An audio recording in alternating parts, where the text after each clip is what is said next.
Hey, hi again.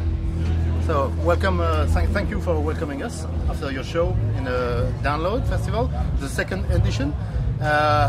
What did you feel about your show today? It was fun today. The crowd was absolutely awesome, and considering we're all very jet lagged, we just got here a couple days ago. Oh, yeah, really? I mean, Paris and all over France has always treated Double Driver very well, and the crowd was great. Yeah. So what's your program next? You're going to do some other festivals in yeah, we just got here. We're here for another 2 weeks. We got Grass Pop, Hellfest, Copenhagen. The main festivals in across Europe. Yeah, and we got a couple of headliners here and there, mostly in Germany. Okay, cool. So, do you think you know some bands of the lineup here? Well, yeah, the first person I bumped into today was Patrick from Caliban. Yeah. And I did my very first tour ever with Caliban. We were sharing a bus, opening up for In Flames. Okay. Yeah. And that was in 2004. Okay. That's yeah. So seeing Patrick, he holds a little extra special place in my heart because he had done a number of tours already with Caliban at that point, but everyone remembers their first tour ever. Yeah. And yeah. Sure. It was a good tour. Yeah. Opening up for In Flames in Europe. That was really cool. Yeah. Caliban is they're playing on a small stage, but they're trying to be well known in Europe, across Europe now. It's good. It's good band. I like it. Very good band. Good people. So there was a lot of changes in the band for the last since the last album. Yep. And how did that affect the process of writing or creating the songs? Well, it was a good thing for me because it gave me a lot more freedom. Yeah. I was the new guy in the band because I wasn't an original member. Yeah. I came in, during the first record cycle, shortly after the first record came out, and then we lost our bass player John Miller. He quit the band, and he was one of the main writers. And then it kind of became me and John Berkland writing together. And but I always treaded lightly. I knew Berkland had been in the band longer than me, so obviously he was going to write more. And when he quit the band, as much as I miss him, because he and I are still very good friends, but it was nice, to start fresh. And when I went into this record, I was very adamant about, I'm going to write everything. Yeah. And no one else was going to write, but Dez introduced me to Neil, and once I met him, it took me about 5 minutes, and I was really into his style, I was really into his personality. Mm-hmm. Austin was there the same day, I met them both the same day, and we just started writing together, and they're just like two of my best friends now. Okay. And we just absolutely love each other's company. We have a lot of musical interest in common, and it's just, we never got into one single argument for the whole writing process. I mean, it was the most fun record I've ever done.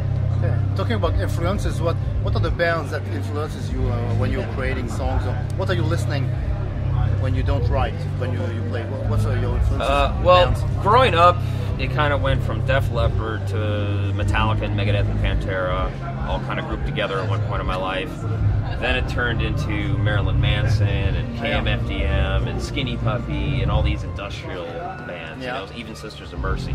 If you look hard in my writing, you can hear some Sisters of Mercy. Yeah, a lot of influences. And I got really into Rammstein for a while, and I kind of strayed away from the shredding guitar style. Like Nirvana was one of my favorite bands, and I just started appreciating songwriting more than just trying to play a million miles per hour.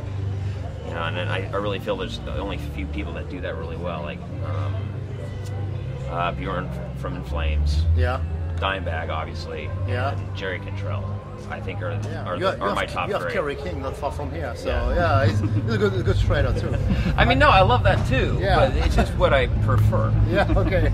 And but I listen to a lot of 80s music, and lately, for some reason, I've been getting into even a little bit of jazz and music from the 1930s and 1940s. Oh yeah. I've been listening to Buddy Holly a lot lately. Yeah. I have to look at myself and just be like, yeah, but that's the roots. Who is this guy? That's the roots of rock and roll. Yeah. Anyway. And as I'm getting older, I'm appreciating that a lot more. Yeah. When you're young, you listen to very hardcore music, and when you grow older, maybe you calm down. Yeah, Depeche Mode is absolutely one of my top favorites. And you know what? I always liked In Excess growing up. Yeah. But I would say in the last 6 months to a year, I've really been getting into them, and I keep on finding more and more stuff that I like. And I've been listening to Peter Murphy a lot too. Ah, yeah. Okay. So the name of your last album is Trust No One. Is that your mood actually, or? Well, it's more of a Des question because he writes all the lyrics. Yeah. By the time we got to the lyric portion, I was so burned out on writing music. I was like, Des, here's the music. Yeah. We've gone through it with the producer, just write. And I was actually in Australia on a surf trip for most of that time. And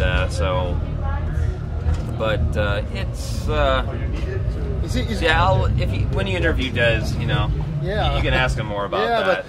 But it's about politics, or it's about what? Because in the United States, actually, no, I think it's more about personal relationships. Yeah, because at this time, Des really doesn't venture into the political realm. I think a lot of his lyrics focus on his personal experiences. Yeah. Okay, so it's not so pessimistic album. No. Very straightforward to the point. The music is powerful. So when I saw you on stage, it's fucking powerful. It's positive. Okay, and do you have when you're on tour? Do you have the time to compose or to project yourself to the next step? Sometimes. It kind of depends on the tour. Like festival tours like this, no, I'll never have any time to write, because we got to play it, say anywhere between 1 o'clock in the afternoon to 10 o'clock at night, and every day is different. I'm jet lagged. Yeah. But I have written on tour. A lot of our more popular songs, "Hold Back the Day." I wrote that when I was on Ozfest in 2004. Oh, yeah. So I have written stuff. There's stuff on Trust No One as well that I wrote. What's the schedule when you're touring like this? You said you are jet lag. You just arrived tomorrow or this morning? 2 days ago. We had a headliner yesterday. 2 days ago. We fly. We get here morning, early afternoon. Yeah. Have that day off.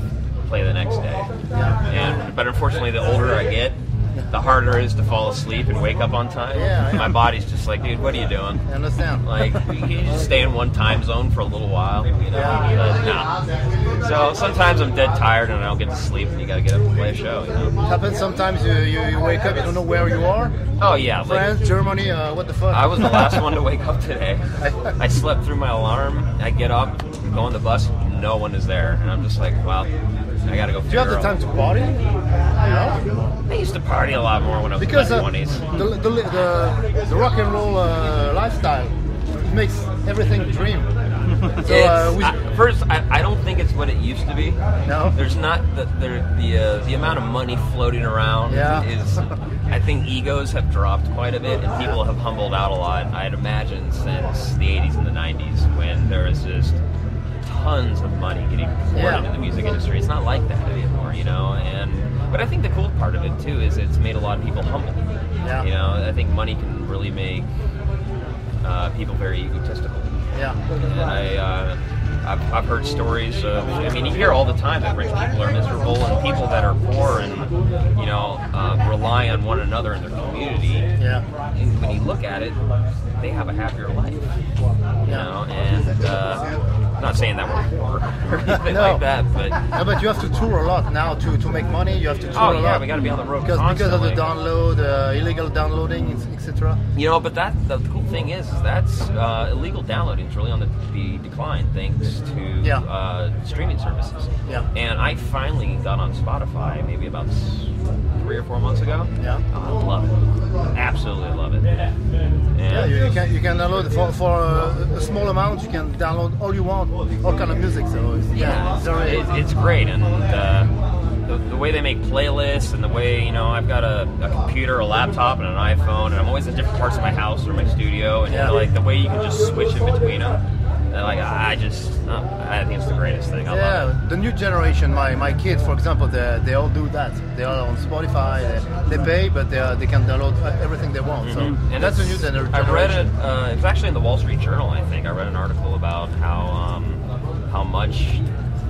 Because of these services, people have stopped stealing music. Yeah, it's so easy. Yeah, and everything's there. Everything's free. So now, but the good news for us is we can see all the bands on tour, because a lot of bands didn't tour on small arenas in France, and so to see a big band, it was very difficult. So now, because of they have to tour a lot. We saw much more bands, like in festival. Yeah, sometimes I think you can see them too much. Yeah. Oh no. I think we've on this record cycle we've played the same place in Seattle 3 times. Ah, yeah. You know, and in the course of about a year and a half. You have to choose. Yeah. But maybe in the United States, but not in Europe. In Europe, sometimes it's hard to see American bands. Sometimes you have to wait a long time, and when we saw them, we were happy. Yeah. Okay, so maybe you have a last word for the French fans. You know how to speak French. Sometimes you learn at school. No, I come from a German heritage, so I did take 5 years of German. I don't remember much of it, but you know, we have a new record coming out soon. It's something a little bit different. We're doing it's all covers of outlaw country songs. Yeah. And we've got a lot of guest vocalists like Randy from Lamb of God. Mark Norton's doing some guitar solos on it. Hank 3. We're doing a Hank 3 song, and he's singing on our cover of his own song. Okay, that's cool. And but it's the music is done, and Dez had just started vocals before we started this tour, and he's still got quite a bit more to do. Okay. But it's coming out really cool. Yeah. When it's coming out? I would say early next year.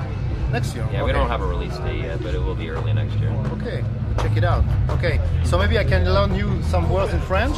Okay, we work for a website. Oh no, are you going to make me speak French right now? Just one sentence. Very quick. We work for a website, the name is Pavillon666. Pavillon666. And the sentence is Le métal, c'est sur Pavillon. The metal is on Pavillon. Oh boy. Le métal, c'est sur Pavillon. C'est sur Pavillon. Excellent. Thanks a lot. Thank you very much.